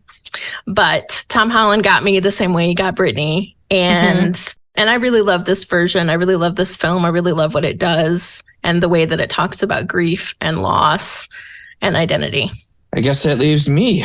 I also was grabbed by this version of Spider-Man. It took me a while to watch Homecoming because I had just watched the Amazing Spider-Man ones, and I actually thought Andrew Garfield did a good job, but the movies weren't that great. The second one was pretty bad, and I was stunned by what they did with Jamie Foxx and was really, really happy to see that they gave his Electro a completely different, non-ridiculous person, because they just made him like this ridiculous blue electrical thing with horrible CGI. It was just such bad decision. Like, you have Jamie Foxx. Let Jamie Foxx be Jamie Foxx and he's act. so funny in this movie.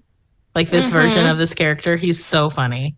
And he's so good. And like watching him be himself and be the amazing actor he is, that can also be a guy who can win an Oscar and play a character named Motherfucker Jones in a cameo.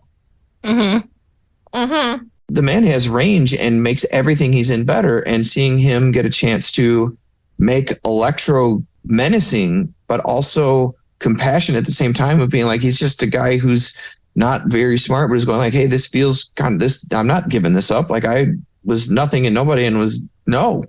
But his motivation still like to get purified and show all of that range, even in a character that wasn't center stage. I thought it was great, but it took me a while to come around to this idea that like, oh, we're doing Spider-Man again with another Spider-Man. Like, you guys kind of owed us a Spider-Man 4 after Spider-Man 3 was such a train wreck.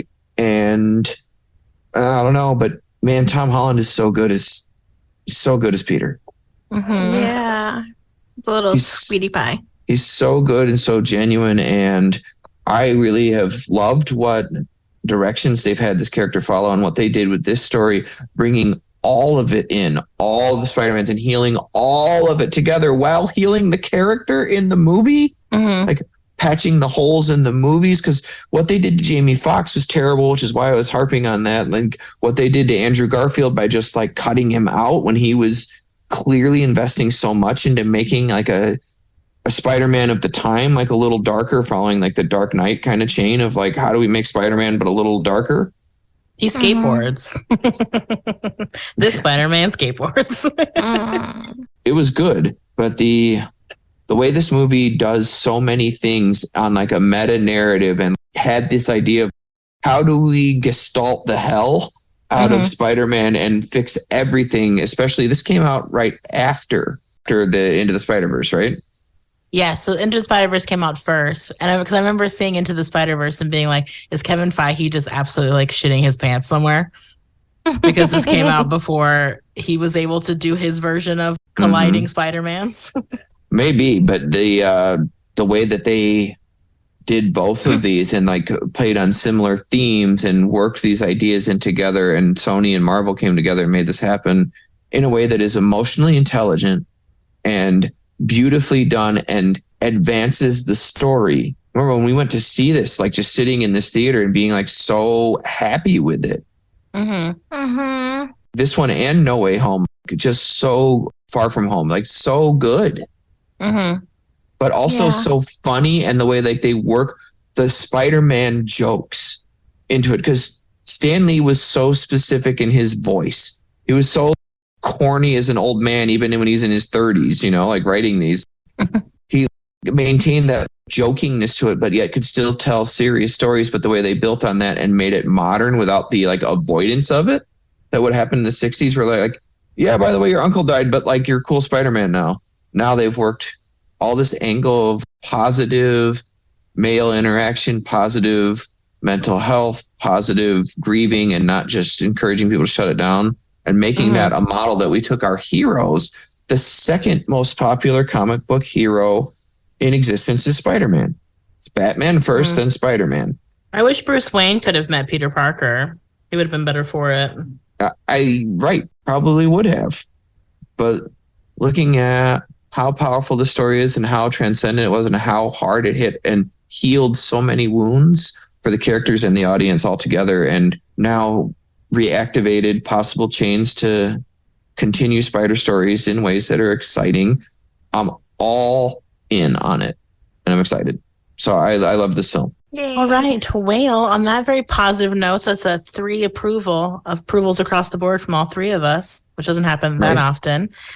So on that note, we will sign off there. As always, you can find us on social media at Popcorn Psychology on Instagram, TikTok, and Facebook. You can find us at popcorn_psych on Twitter. You can always email us at popcornpsychology@gmail.com.